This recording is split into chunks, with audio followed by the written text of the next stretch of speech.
I am John Miller, a retired soldier living in a small town in the American West where everything seems to retain the peacefulness of old days. My life is not a glamorous story of heroes, but a long string of diligence and sacrifice. I spend most of my time at the construction site, managing hard, tiring work. Though I don't make much money, I am always proud of what I have built for my family. That day, like every other, I woke up before dawn, preparing for a new workday. I poured myself a cup of black coffee, too strong and a bit burnt because I had been distracted, but I didn't mind. My life has always been like that, simple and full of regular habits: coffee, work, and evenings with family. Rebecca, my wife, had prepared breakfast for the whole family, but she seemed unhappy. A cold gust of wind passed, causing me to pull my jacket up higher and look toward the window, and then I suddenly realized that the atmosphere in the house today felt different. This vague feeling clung to me throughout the morning, even though everything seemed normal. Emily, my daughter, was studying at a big city university, but she still called me every night.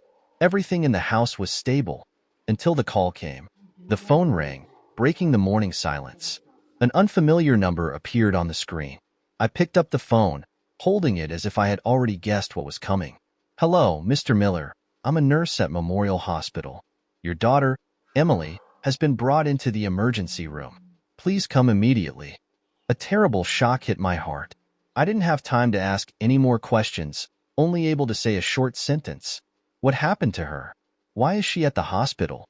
The nurse didn't answer my question directly, but only said, "We can't explain over the phone.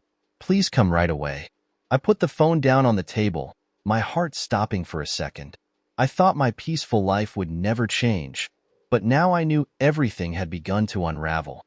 I rushed out without having breakfast, only grabbing my thick jacket and jumping into my old pickup truck. The engine roared like a growl from the earth, and I sped off blindly, knowing only one thing: I had to get to the hospital as quickly as possible. I stood in front of the emergency room door, my eyes glued to the foggy glass of the room inside. Emily was lying in the hospital bed, her face no longer the image I had seen before. Large bruises covered her face, her right eye swollen, and blood still dotted her hospital gown. She gripped the thin blanket as if it were the last thing keeping her alive. Tears streamed down her face, filled with pain. "Sweetheart, are you okay?" I walked over and sat beside her bed, holding Emily's hand. She lifted her head, her eyes full of panic, and tears continued to fall. "Dad, Dad, Mom, Mom and Uncle David. They. She couldn't finish her sentence, her sobs making it unbearable for me. "What happened?" I pressed, my heart tightening. "Dad, I came home early from Sarah's. I heard noises in Mom's room with Uncle David, and then they did things I can't believe." I screamed, and then these men, they appeared, threw me down the stairs, Emily cried. My heart tightened. A rush of pain, regret, and anger flooded through me. Rebecca, my wife of 23 years, had betrayed me with David, my own brother, the man I had trusted. This was a wound I couldn't erase, and when I thought about what had happened to my daughter, nothing could calm me anymore. And those men, sweetheart, who were they? I continued. They were Uncle David's bodyguards. They're not ordinary people, Dad. They're bad people. Emily's words snapped me into reality. My entire family was being threatened, and I couldn't stand idly by. Standing there in the hospital, looking into my daughter's eyes, I knew I couldn't let this betrayal go without consequences. This wasn't just an affair. No, this was betrayal, a calculation. David wasn't just my brother. He had pulled my wife into dangerous relationships, and now he had hurt my daughter. I couldn't forgive the people who had torn my family apart. As I left the hospital, my head was spinning, but one thing I knew for sure: no one was going to get away with what they had done. When I left the hospital, my mind was heavy, each step feeling like walking on a path full of nails. The ride home from the hospital became an endless journey. I looked out the truck window, but my eyes couldn't stop on the familiar scenes passing by. All I thought about was Emily, my daughter. She was too young to have to endure all of this. On the way home, a light rain began to fall, making the atmosphere even heavier. I didn't know what to do next. The pieces of betrayal from my wife and my brother, David, were gradually becoming clear, from casual conversations during family meals to the business trips when my wife became distant, to the strange appearances of David whenever I was away. It was all too obvious. When I got home, I didn't enter right away but stood for a moment under the porch, waiting for the rain to stop. The rain seemed not only to cleanse the earth, but also to be the only way for me to cleanse the pain building up inside. After a few minutes, I walked into the house, silently, with only the sound of my footsteps echoing in the empty house. Everything was the same. The familiar smell of dinner that my wife always prepared when I came home, the scent of candles and wood in the air. But nothing in this house felt like home anymore. I walked into the bedroom, where Rebecca and I had once built a family, where sweet memories had been woven. But now, all that remained was coldness and betrayal. As I sat down by the bed, my hand unconsciously touched my watch, a gift Rebecca had given me on our 10th wedding anniversary. I remembered that day. I had promised myself that I would do anything to protect my family, but now, I didn't know what to do anymore. At that moment, my phone rang. I didn't need to look at the caller ID to know who it was, Rebecca. An invisible anger began to rise within me, but I picked up the phone, trying to keep my voice calm. John, where are you? I need you. I can't explain everything over the phone, but you have to trust me. Rebecca's voice cracked, as if she was trying to avoid the truth. You don't need to explain anything, Rebecca. Everything is already clear, I interrupted, my voice as cold as ice. You don't understand. You have to hear me out. Don't do this. I laughed bitterly, my voice colder than before. No, you don't have anything left to explain. You and David have done something too terrible. Can you explain the wounds on my daughter's body, Rebecca? Can you explain why it was you and your brother who hurt our family? In that moment, the phone went silent. There was no more voice from Rebecca, only tension hanging in the air. I know everything now. You and David. You've deceived me, deceived Emily. My voice was like a knife cutting through the calmness, no longer composed. John, I'm sorry. Please don't do this. Rebecca finally began to cry, but I felt no sympathy. I hung up, not saying another word. In my mind, there was only one thought. This was not just betrayal. It was a well-calculated plan, and they had acted too recklessly. But this wasn't the time to falter. It was time for me to act. The next day, as the first light of dawn hit the house, I made my decision. I couldn't let them go unpunished. I needed to find out everything about David and his connections. I needed to know what they were doing and whether they had any other plans. I couldn't let this slide so easily. I went to the office, meeting a few old friends in the security industry. One of them was Lucas, a longtime friend from the military. We had fought side by side in brutal battles, and I knew he would understand what I was facing. A single phone call, and Lucas was there. What do you need, John? Lucas asked, his voice calm, but I knew he was fully aware of the gravity of the situation. I need all the information about David. I suspect he's not just an ordinary businessman. I need to know what he's doing, and if he has connections with any major criminal organizations. Don't worry. I'll get started right away, Lucas replied, his gaze resolute. That night, I sat in the dimly lit room, only the faint light from the desk lamp illuminating the documents I had gathered. I realized then that everything I thought I knew about my family had been completely turned upside down. David wasn't just a brother. He was an enemy. He had ties to criminal organizations, and I was afraid not only for myself but for the people I loved. The information Lucas provided made me even more stunned. David was connected to protection rackets, arms trafficking, and everything seemed to revolve around money laundering and illegal deals. Everything had been prepared long ago, and now I had to face the truth that my wife was also a part of his plan. With each document I turned over, my anger grew. Yes, I wouldn't let anyone get away with these actions. David and Rebecca thought I wouldn't do anything, that I would be weak and forgive them. But they were wrong. The price they would pay would be steep. My heart boiled with hatred, but I knew I needed to stay calm and prepare carefully. I couldn't let emotions take control. This would be a merciless battle, and I would be the one to win. Night had fallen, and the house was now only filled with darkness. Everything in this house was cloaked in loneliness and betrayal. I sat in the living room, clutching the phone, the fiery sensation in my heart impossible to extinguish. Every word Rebecca had said, the apologies, the excuses, were all meaningless. I couldn't go back anymore. The feeling wasn't that of a man betrayed in love. It was that of a father enduring the pain for his daughter, who had just witnessed a scene he never wanted to see. Emily, my daughter, a young girl with her whole future ahead of her, had to endure such terrible harm, and all I could do was stand by and feel powerless. But now, that powerlessness had turned into a plan. David had made a huge mistake thinking he could get away with everything so easily. He didn't know that I was not a man easily deceived, and no matter how much money or connections he had, I would still get my revenge, but not with blind emotion. I would take revenge by acting intelligently. I stood up, stepped outside, and took a deep breath in the cold air. Tonight, I couldn't just sit still. A serious conversation was needed. I went back inside the house and called Lucas. "Lucas, I need you to help me with something," I said, my voice firm. "What do you need?" "Tell me," Lucas responded immediately.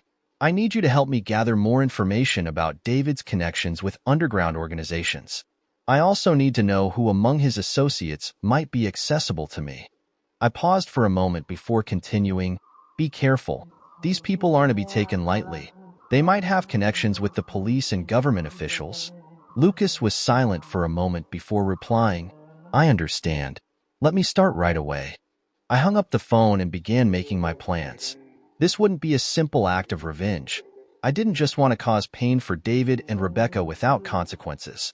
I needed to make them understand that no one could treat me or my family with disrespect without paying the price. The next day, I went to David's company. I pretended to be a potential client interested in investing in one of the real estate projects he was running. I didn't know much about the field, but I could pretend to be a wealthy investor willing to pour money into projects I didn't care much about. What I needed were connections, people who could help me understand David and his activities. Entering the building, I saw a few people dressed in expensive clothes, walking briskly. It felt like I was stepping into a foreign world, a world I had never belonged to. But I wasn't afraid. At that moment, I wasn't John Miller, an ordinary working man. I was a man seeking revenge, and I wasn't going to let anyone stop me. David appeared, smiled, and shook my hand. "Hello, Mr. Miller. I hear you're interested in our project. We're always looking for reliable partners." I smiled politely, pretending to be pleasant. "I've heard this project has great potential. I'd like to learn more." With each word, I tried to control my emotions. The more I spoke with David, the more my anger rose. He talked about his project, contracts, and suspicious relationships, but I didn't care about any of that. I just wanted to gather important information, something that would help me expose his illegal activities. The next day, I received a call from Lucas. "John, I've got information for you. David's connections run deeper than we thought. He's not only linked to street gangs, but also to some powerful officials in the government. They've been collaborating to launder money and run illegal operations. I'll send you some documents." I read the documents Lucas sent over the phone. Each page I turned was like a slap in the face. David wasn't just a betrayer. He was a dangerous criminal, dragging my wife into illegal activities. But there was more. He had pulled people from politics and the police into this game. This wasn't just a family betrayal. It was a large-scale conspiracy, and I couldn't let it continue. I immediately called Mac, a police friend I'd known from my time in the military. "Mac, I need your help. I need information on David Thorne and the people connected to him in the police force. I can't do this alone." "What do you want me to help with, John?" "I can't assist you openly, but I can look into a few things in the shadows," Mac replied. "I need names. The people behind him, the ones protecting him." Mac took a deep breath before speaking. "All right, I'll get it for you. But you need to be careful. These people are dangerous, and they won't hesitate to kill if necessary." I thanked Mac, but in my heart, I was ready to face everything. No more fear, no more hesitation. This was a fight I had to win. Every plan, every detail I was preparing was leading to one final confrontation. The confrontation with the man who had betrayed my family and caused my daughter so much pain. The closer I got to the day of revenge, the stronger I felt. David and Rebecca hadn't just betrayed me. They had tarnished my honor and my family's. And I would not let that go without consequence. I couldn't wait any longer. From the moment I decided to act, I had carefully prepared each step, not letting emotions control me. But as I got closer to David's house, a familiar feeling washed over me. This was the moment I had calculated, and no matter what happened, I wouldn't turn back now. I sat in the car, hidden in the darkness, just a short distance from his house. From here, I could hear music and laughter coming from inside. These sounds were like salt in the wound for me. The tears of Emily, the pain I saw on my daughter's body, all of it lingered in my heart. I was no longer an ordinary man. I was a father, and today, I would protect my family in the way I knew how. I took out my phone and called Lucas. "Are you ready?" I asked, trying to keep my voice calm. "All set. I've confirmed all the information about David's bodyguards. None of them can stop you. I guarantee it. I've also contacted Mac. We won't let you face any risks." "Good. Stay in touch," I replied, then hung up. I stepped out of the car, feeling the tension as if I were stepping into an uncompromising battle. Everything inside me was turning as I approached the door of the house I once considered the home of my family. The door was unlocked, and I stepped inside. David was sitting in the living room with a few friends, laughing and talking. But when he saw me walk in, his face changed dramatically. "John, what are you doing here?" David asked, trying to maintain composure, but I could see the worry in his eyes. "I'm here to talk," I answered, my expression unchanged. The whole room went silent. The men sitting with David stared at me, but none of them dared to move. I walked toward David, and at that moment, he no longer had the initial confidence he had. Rebecca stood nearby, and when she saw me, her eyes widened in panic. "John, you have to hear me out," Rebecca started. Her voice choked with emotion, as if fearing something. "You don't need to explain anything, Rebecca," I responded, my voice cold. "Everything is already clear. You and David, you've betrayed me. You've betrayed Emily." She fell silent, saying nothing more. I turned to look at David, who was still trying to maintain his calm, but I could see the fear slowly rising in his eyes. He might be a successful businessman in the eyes of many, but today, he couldn't escape what he had done. "David, I know everything," I said, my voice firm. "The deals you've made and the schemes you've been plotting. I have enough evidence to make you pay for everything." David took a step back, his face tightening. He began to understand that he had no way out. "John, you don't know what kind of connections I have. You can't do anything to me," David said, trying to keep his composure, but I could hear the tremor in his voice. I wouldn't let him continue. I had been patient long enough. Every word he spoke made me want to cut everything off. "You may think you're untouchable, but today, you'll see that no one is above the law. You'll pay for what you've done," I said, my eyes never leaving him. At this moment, the living room fell completely silent. Everyone in the room looked at each other, but no one dared to move. Rebecca stood frozen, her eyes full of fear, but I no longer cared about her. All I wanted was to protect my family, and I wouldn't let anyone destroy it. "Get out.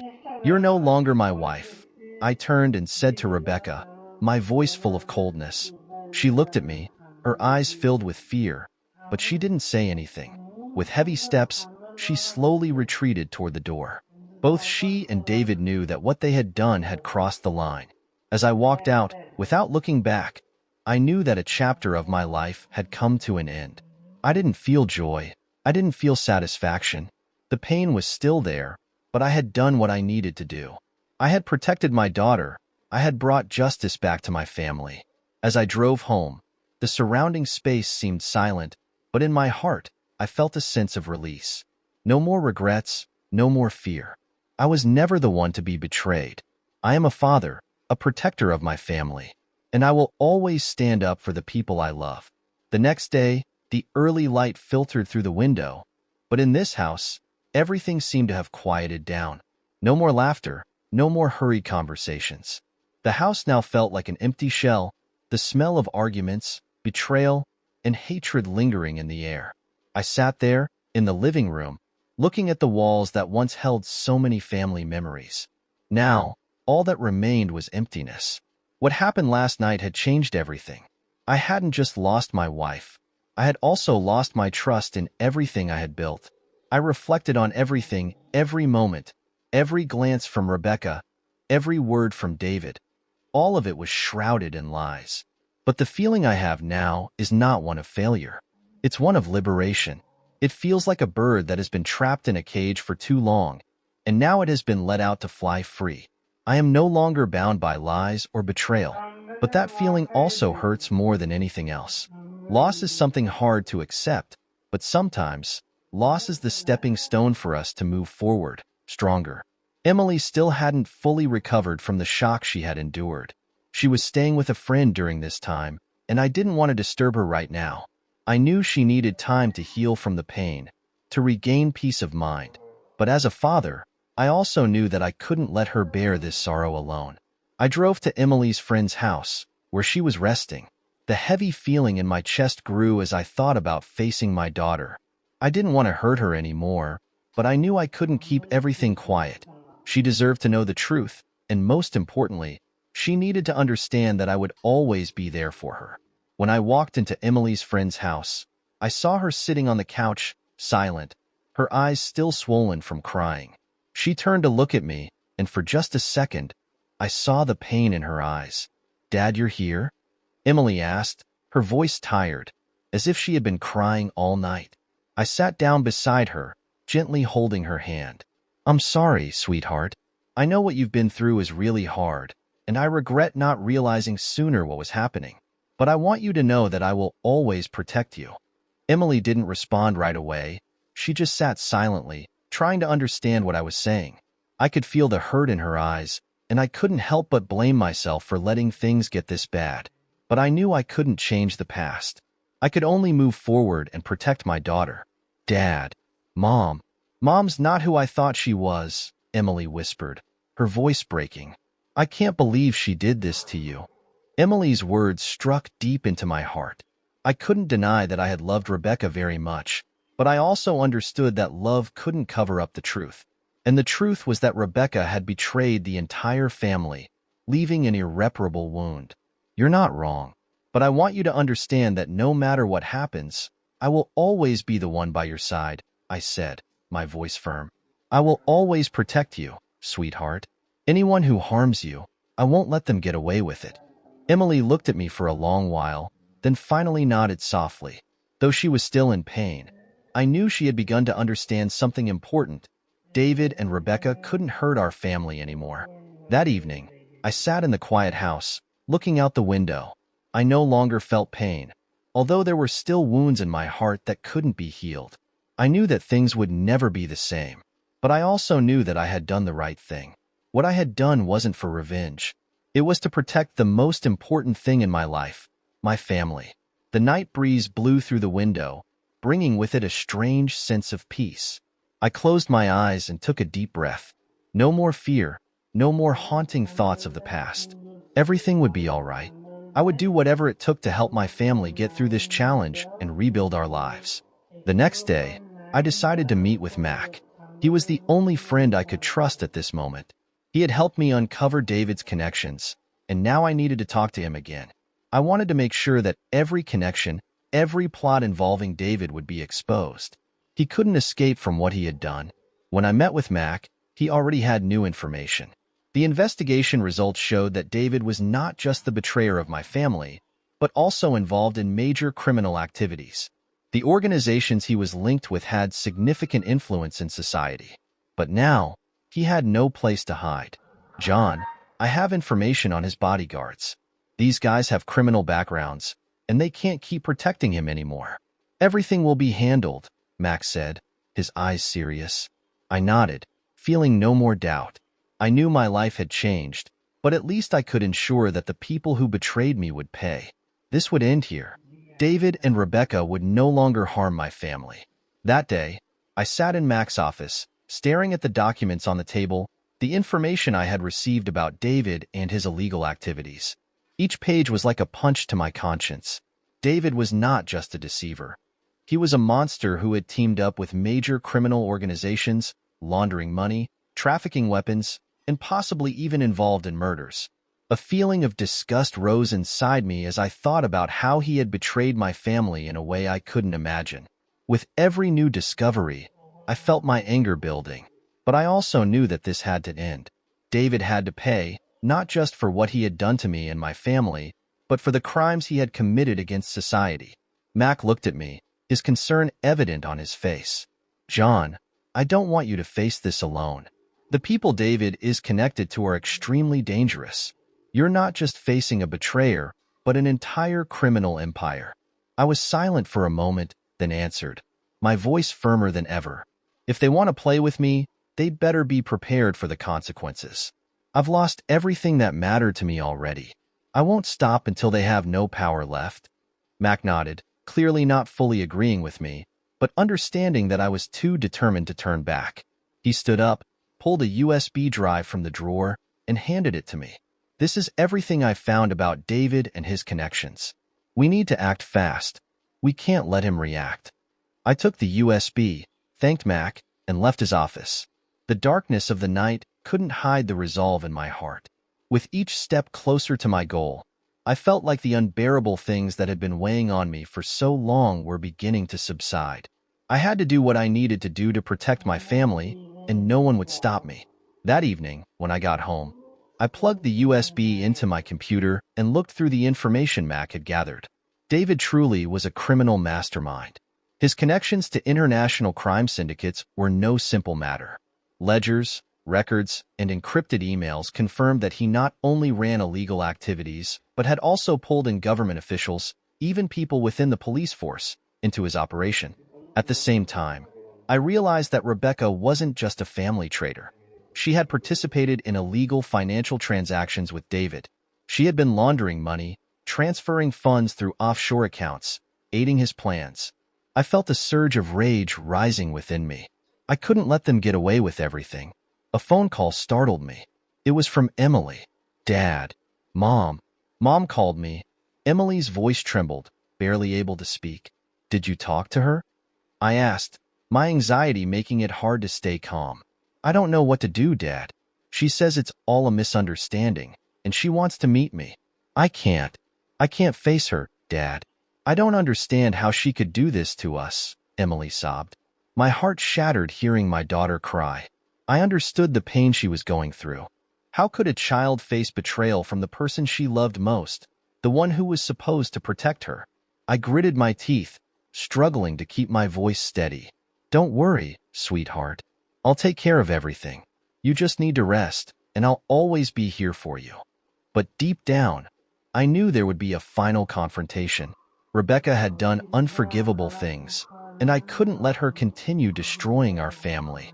She had not only betrayed me, but also harmed my daughter in a way that couldn't be accepted.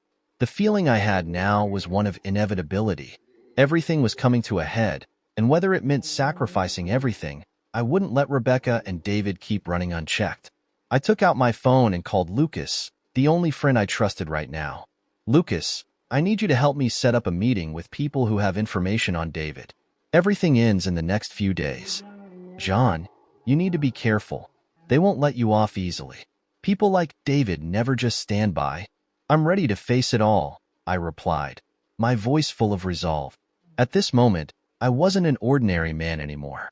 I was a father fighting to protect my family, and I wouldn't stop until everything was back in its place. Every second that passed, I felt an urgency and resolve in every decision I made. Never before had I seen the path ahead so clearly. Tomorrow would be the day I couldn't turn back. It would all end, either me or them. The sun set behind the skyscrapers, casting long shadows like slowly forming nightmares. With each passing minute, I felt like I was getting closer to an inevitable confrontation. The intense emotions within me could no longer be extinguished. I wasn't just fighting for Rebecca and David's betrayal, but for something deeper. I was fighting to protect the values I had built my whole life on, to restore justice for my daughter. That night, I sat in my office, the weak light from the desk lamp illuminating the documents I had gathered. The evidence of David's illegal connections was gradually being uncovered. Along with Mac and Lucas, I had gathered enough information to expose what he and Rebecca had done. But I knew this confrontation wouldn't just be about presenting evidence in court. David and his accomplices were not easy targets. They had lived in the shadows for too long, and now, as everything started to crumble, I was sure they wouldn't go down without a fight. Just as I was about to leave the room, the phone rang again. It was an unfamiliar number. John. The voice on the phone startled me. This is Riley, one of David's men. We need to talk. I narrowed my eyes, unsure whether he was trying to deceive me or genuinely wanted to negotiate. But I knew, once I was in this game, there was no turning back. I have nothing to say to you. Be prepared for what's coming, I replied, trying to keep calm. We know everything you're doing, John. Don't think you can win easily. If you want to continue, I suggest we meet. Let's end this easily. I wasn't unfamiliar with darker situations. I had been a soldier through countless battles, but this time was different. This was a battle to protect my family, and I wouldn't let anyone harm the people I love. You can meet me, but don't expect any negotiations. Today, everything ends, I said, then hung up the phone. The next day, I went to the meeting spot that Riley had specified, a small cafe located in a quiet suburban area where not many people passed by. The morning air was still heavy, but my heart was full of determination.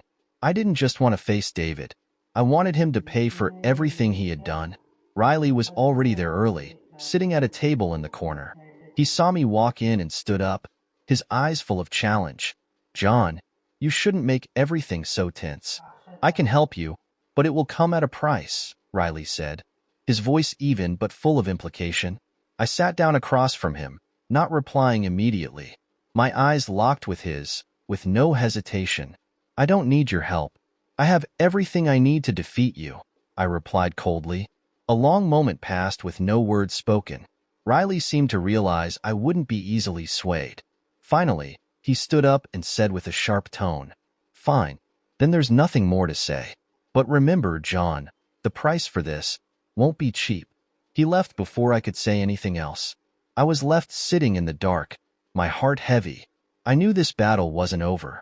Everything had only just begun. A few hours later, I received a call from Mac. He told me that he had discovered a major weakness of David's, a loophole in his transactions. Something that could bring down his entire criminal empire in an instant. John, we can make David pay immediately, but you have to act fast.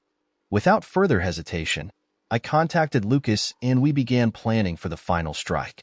This would be a no-mercy attack, no room for weakness. That night, as darkness covered the city, I and my team were ready. I had all the evidence, and we were prepared to bring David into the light.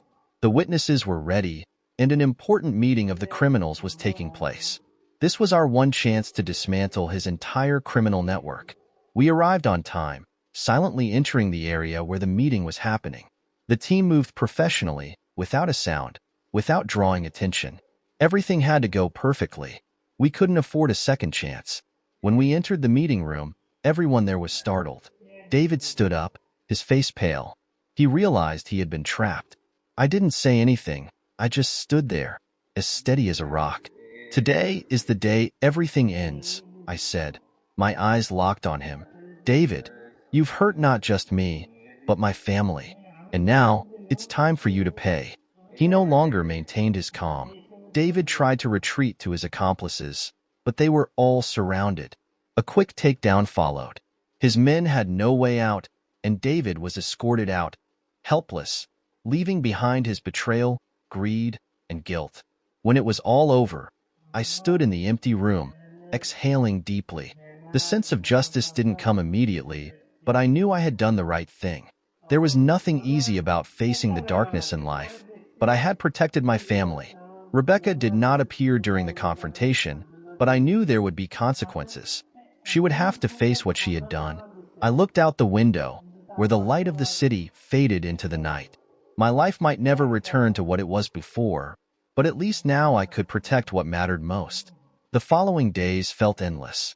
The entire city seemed to have changed, a false calm enveloping everything. However, in my heart, nothing was the same. David had been arrested, and his criminal career had collapsed. But the truth was, I didn't feel relief or freedom. All that I had done, every decision, every plan, had led to a result that I still couldn't find peace in. I sat in the living room, looking at old family photos, remembering the time when Rebecca and I were happy, when Emily was still an innocent girl, untouched by betrayal. I asked myself, could I ever find peace in my heart again? Could I forgive and move on? Or had it already been too late? The door to the room opened, and Emily walked in, her eyes still showing signs of the wounds from the past. But today, I could see that she was a little stronger. The emotional scars couldn't heal instantly, but at least she had begun to regain some confidence. "Dad," Emily hesitated, her eyes looking at me with doubt. I feel like I've lost Mom already, but I can't forgive what she's done." Emily's words made me choke up. I had thought that I was the only one enduring this pain, but she had gone through all those shocks as well. I reached out and hugged my daughter, saying nothing more. No explanation was needed, just this hug, so she could feel that I would always be there. "You're not alone, Emily. No matter how hard things get, I will never let you face them alone. You'll see, everything will be okay." Emily nodded, but I knew deep inside her there were still questions without answers. And I understood that no matter what I did, there was no way to erase the pain we had both gone through. The next day, I received a call from Mac. His voice was serious. "John, I've got news. David's revealed some big names in his criminal organization. The people behind him aren't just a few henchmen. There could be some people in the government. They're trying to silence him, and now they're looking for ways to clean up everything."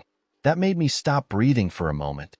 I had predicted that things wouldn't be so simple, but I hadn't realized that this confrontation was going to be bigger than I thought.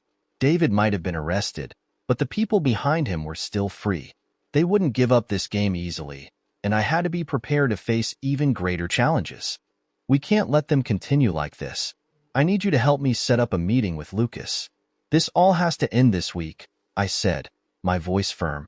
That evening, Mac and I met Lucas at a quiet cafe. We didn't want to be followed, and all I needed was a quick but effective exchange. Lucas was the only person I could trust right now, and I knew that without him, none of my plans could succeed. "John, you're right. This is no longer just about David. The people with power behind him are very dangerous," Lucas said, his voice filled with caution. "We have to act fast if we don't want everything to spiral out of control." "I know. We won't let them hinder us. Everything will end within the next 3 days," I said, my gaze resolute. 3 days later, we were fully prepared. A clear strategy, undeniable evidence, and witnesses ready to testify. But this time, I wasn't just fighting for my family. I was fighting for justice, for everyone who had suffered at the hands of David and his accomplices. The final confrontation took place in an abandoned building, where criminals used to meet. It was where David and his allies had planned their illegal activities. But today, everything was going to change. David and the men with him had no idea that we were ready. When we walked in, all eyes turned to us. I walked up to David, not saying a word, just a cold, furious gaze. "Today will be your last day. Everything you've done will be exposed. No one can save you now," I said, each word cutting deep into David's heart. He could no longer sneer. Now, all he could do was look at me, his eyes full of panic. His henchmen didn't dare move, their eyes full of fear. In the end, when everything was over, I stood in the middle of a new life, while David and his accomplices were arrested. Things might not be fully back to how they were, but at least I knew I had done the right thing. I had protected my family. I hadn't let betrayal and crime take away the things that mattered most. Rebecca hadn't appeared during this confrontation, and I didn't know whether she truly regretted what she had done. But what I knew was that Emily needed me more than ever. We would start over, no matter how difficult it might be. And from now on, I would never let anyone, whether family or enemy, threaten my family again. Our new life had begun.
someone being an adult in two spiritual